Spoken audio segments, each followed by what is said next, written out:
Bonjour à tous, dans ce cours sur les boucles imbriquées. Alors une boucle imbriquée, c'est le fait de mettre une boucle à l'intérieur d'une autre. De la même manière que pour les conditions imbriquées. Alors ça peut servir pour la résolution de problèmes.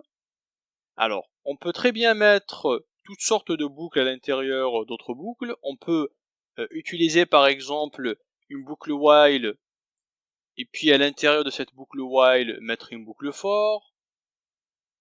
À l'intérieur de cette boucle for, on peut mettre une boucle de while, donc toutes les combinaisons sont possibles. Alors, on peut faire tout ce qu'on veut. Ça va dépendre du problème qu'on veut résoudre. Alors, essayons par exemple de mettre un truc classique, une boucle for à l'intérieur d'une autre boucle for. Par exemple, alors, je mets une première boucle for, i égale 0, est strictement inférieur à 5, et plus, et puis for int j égale 0, j inférieur à 5, j++. Donc là, vous voyez bien que j'ai mis une première boucle for, et à l'intérieur, j'ai une deuxième boucle for. Ça, c'est la boucle intérieure, et ça, c'est la boucle extérieure. Il faut toujours faire attention aux variables qu'on utilise dans les boucles. Par exemple, si je déclare ici une variable i, là, j'ai plus le droit de déclarer de variable i, vu qu'elle est déjà déclarée juste en haut. D'accord? Donc là, j'affiche par exemple la valeur de i et de j. Alors pour son D, alors je vais dire i égale j égale. Et puis j'affiche i et j. Alors j'exécute tout ça et je regarde ce que ça donne. Alors là ça m'affiche i égale 0, j égale 0, i égale 0, j égale 1, i égale 0, j égale 2, ainsi de suite. Donc là en fait on a toutes les combinaisons des nombres entre 0 et 4 sur deux positions. Alors, comment tout ça marche? Cette boucle for va s'exécuter 5 fois. Elle va s'exécuter lorsque i égale 0, 1, 2, 3 et 4. Et à chaque tour de boucle, cette boucle va s'exécuter 5 fois. Et à chaque fois, mon j se réinitialise à 0, et puis s'exécute pour 0, 1, 2, 3 et 4.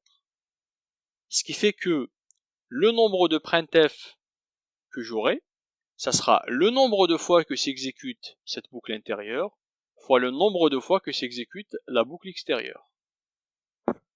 Par exemple, dans notre cas, la boucle intérieure s'exécute 5 fois, la boucle extérieure s'exécute 5 fois, alors je suis censé avoir 25 printf.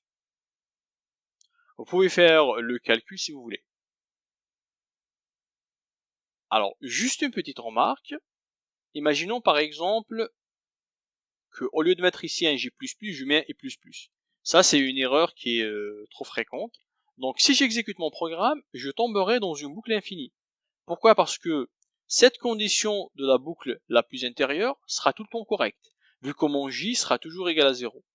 Ce qui fait que j'aurai des milliers et des milliers de printf jusqu'à ce que j'arrête mon programme via la touche CTRL-C. Voilà, donc il faut faire attention aux conditions de nos boucles quand on utilise des boucles imbriquées. C'est toujours un peu délicat. D'accord?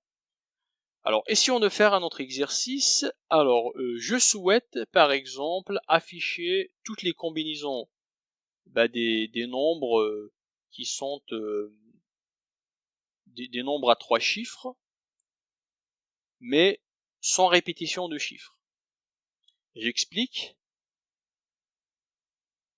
Je souhaite, par exemple, avoir ça. Alors, des nombres à 3 chiffres, je vais avoir par exemple 0, 0, 1, 2, 0, 9, 8. Voilà, vous voyez des choses comme ça. Mais il ne faut jamais répéter le chiffre 2 fois dans le nombre. D'accord? Du coup, ça c'est une combinaison sans répétition. En probabilité. Alors du coup, pour faire ça, vu qu'on aura besoin de 3 chiffres dans mon nombre, on va utiliser 3 boucles imbriquées. Alors, je rajoute ici une autre boucle. J'utilise un autre compteur, K par exemple. K égale 0, K inférieur à 10, K++. De toute façon, vu que je vais afficher des nombres décimaux, donc je vais aller jusqu'à 10.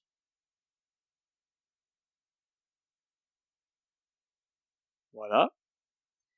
Et puis à l'intérieur, je souhaite que les chiffres seront tous différents, donc je fais un test. Pour vérifier, c'est I est différent de J et I est différent de K. Et puis J différent de K. Donc je teste pour vérifier est-ce que tous les chiffres sont différents les uns des autres. Alors if I différent de J et I différent de K et I plutôt et J différent de K. Voilà. Et puis là j'affiche le nombre, %D, %D, %D. Backslash n, et puis I, J, K. Alors, et si on exécutait tout ça, et voir ce que ça donne. Hop, voilà.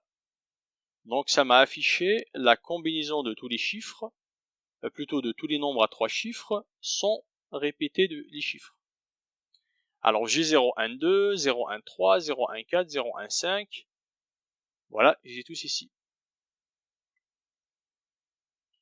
Voilà. Et à chaque fois, je n'ai jamais de répétition. Ils sont tous différents les uns des autres.